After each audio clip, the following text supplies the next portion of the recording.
Hi, hello po sa inyong lahat. Welcome to my tarot recited video, my dear air signs, Gemini, Libra, and Aquarius. So bago po ang lahat, maraming salamat po sa inyong pagpanood at pag-subscribe. Sa hindi pa po nakapag-subscribe, please subscribe my channel and please follow my Facebook page, Emma Tarot.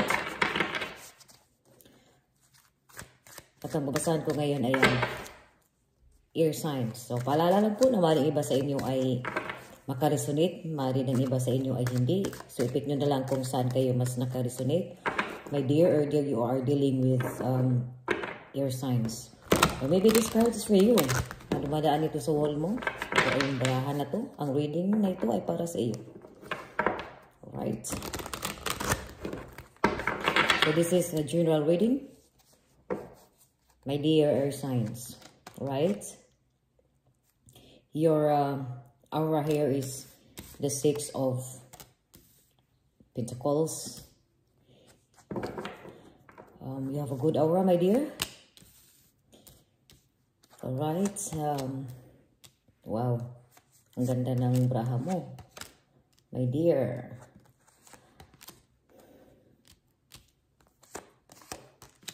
Fire signs. Ang daming ano. Maraming minor cards. A major arcana, meaning to say that, wow, ang ganda ng braha mo dito, air signs. Sa lahat ng mga achievements mo sa buhay, air signs, mga air signs, ikaw pa rin itong tao na kumbaga, you are a down-to-earth person, very humble, giving.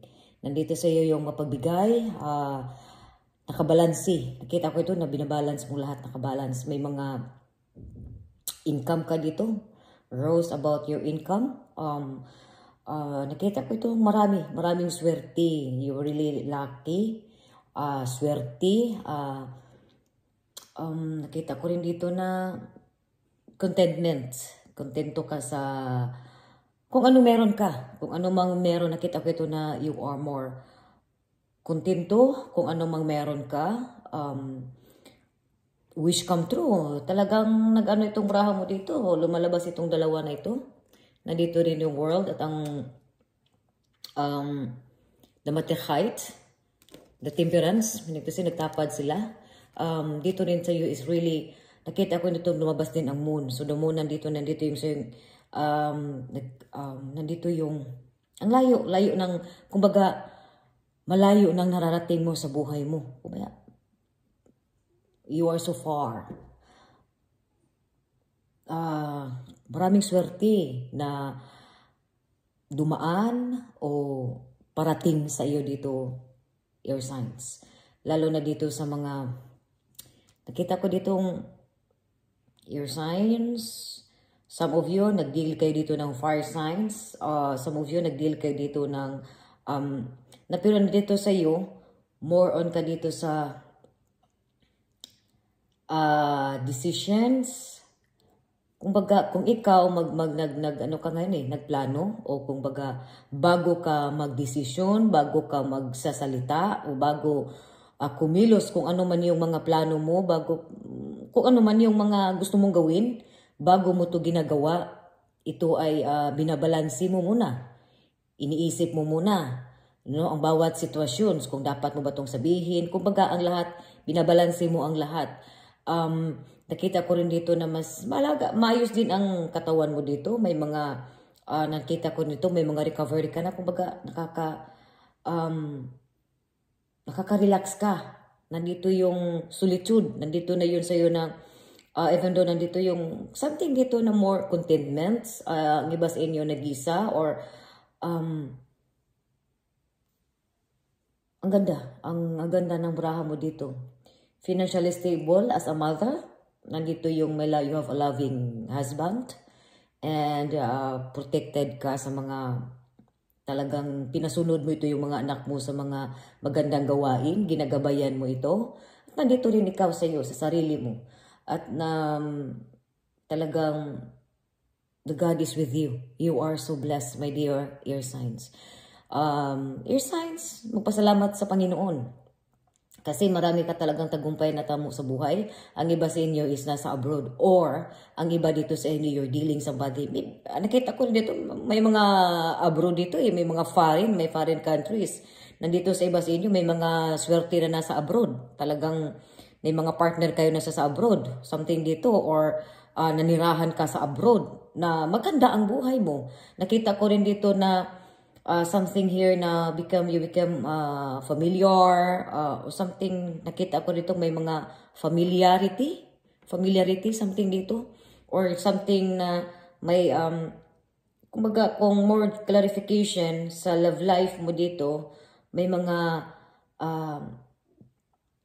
tawag nito, may ano kayo eh, magkapareho kayo ng something dito compatible, something dito na pareho kayo ng view sa life, pareho kayo ng values, pareho kayo ng mga plano. Marito na ikaw ay nag-deal ka dito ng Sagittarius, air sign. You are dealing with this Sagittarius person, Sagittarius sign, or you're dealing with an earth signs. It could be earth signs, it could be this one,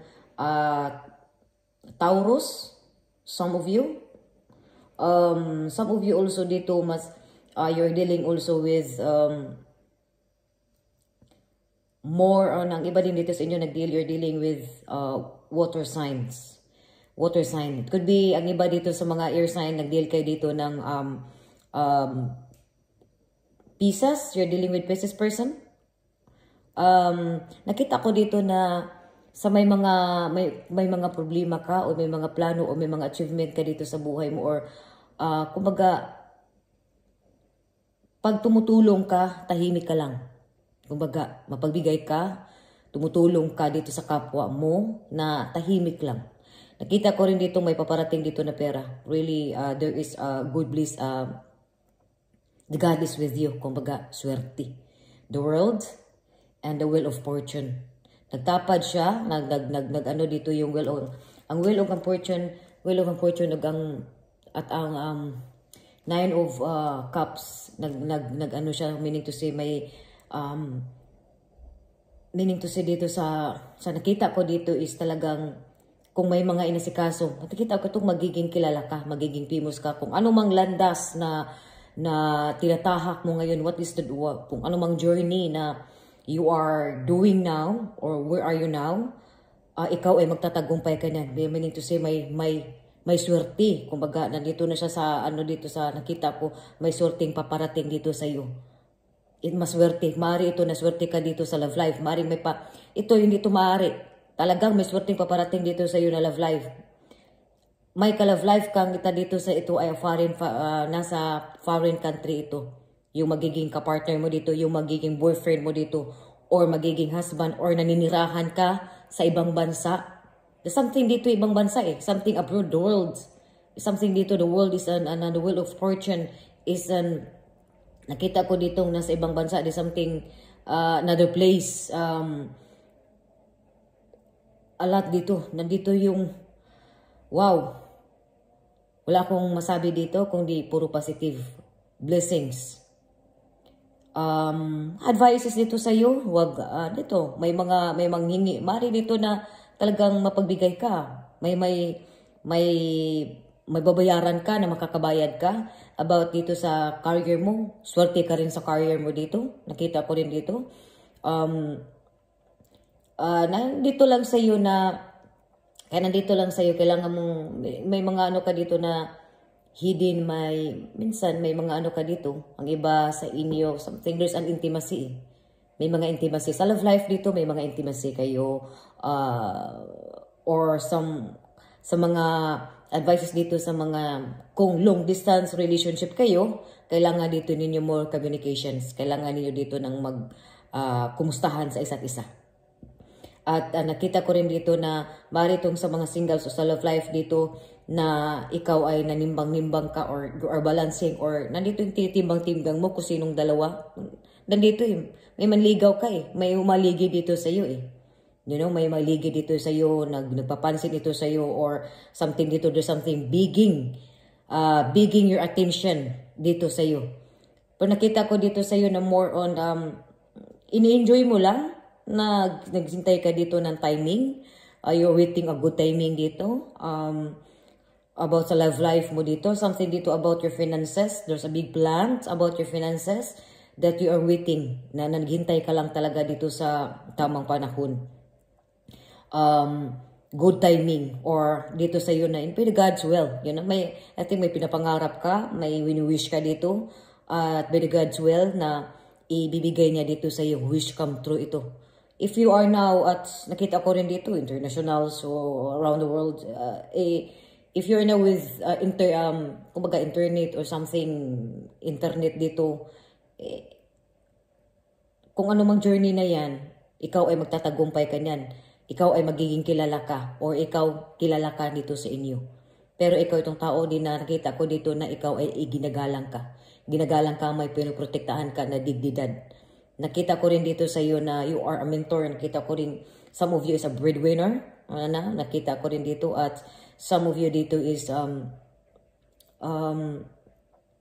matanda. Kumbaga, matured nang mag-isip dito sa iyo. Maari ito may karelasyon ka or sa love life no matanda kang maayos ito. Mas matanda ito sa iyo. Or kahit kaedad o maari itong kaedad kayo pero mas matured siyang mag-isip. Kaya nandito yung may mga kapareho kayo eh. May familiarity. May kapareho kayo or dito something. Dito din sa iyo lang.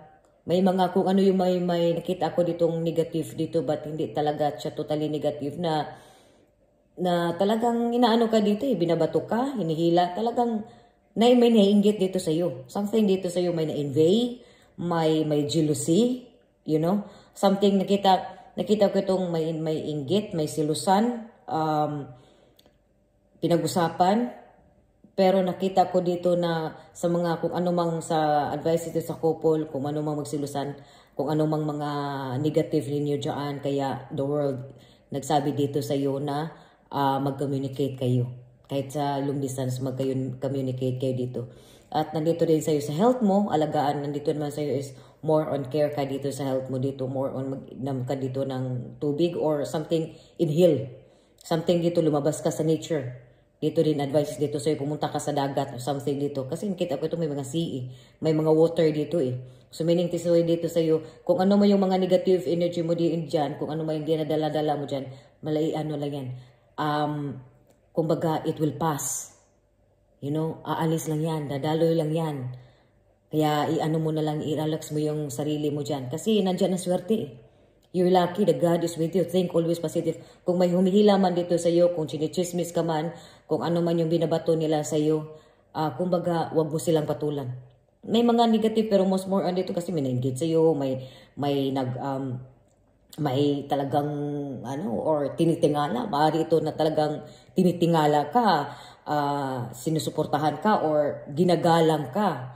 Sabi dito sa iyo na pero ikaw ito yung kung ano man yung tahimik ka lang na tao. Nakita ko dito na tahimik ka. Pag ikaw nagplano ka, tahimik. Kumbaga, kumikilos ka, you give, kumbaga nandito sa iyo, dito kung ano man yung, tahimik kang kumikilos eh.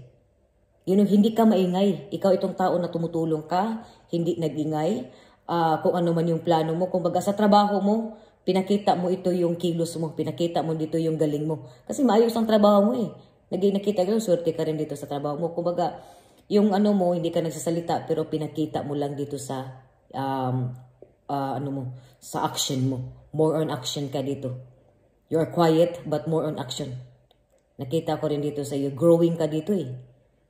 So, nakita major arcana, dito, yung mga decision mo sa buhay, really mabigat. Talagang pang-anuhan, pang mindset mo dito, pang-millionaire yung mindset mo dito. Talagang pang-masa itong mindset mo. Ituloy-tuloy mo yan as a mother. Dito sa finances mo, okay din ang finances mo dito. Talagang mapagbigay ka, down to earth person, tahimik ka mapagbigay, may wish come true, contented ka dito, kontento. Ito yung kung may negosyo ka, magiging swerte ka dito sa negosyo mo.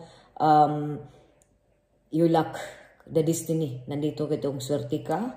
God bless you, my dear air signs. Ituloy. huwag kalimutan magpasalamat sa Panginoon kung ano mang mga blessings na nandiyan sa iyo. May mga doubt ka, may mga kung ano man yung pinagdaanan mo ngayon, stay strong or laban lang, my dear air signs.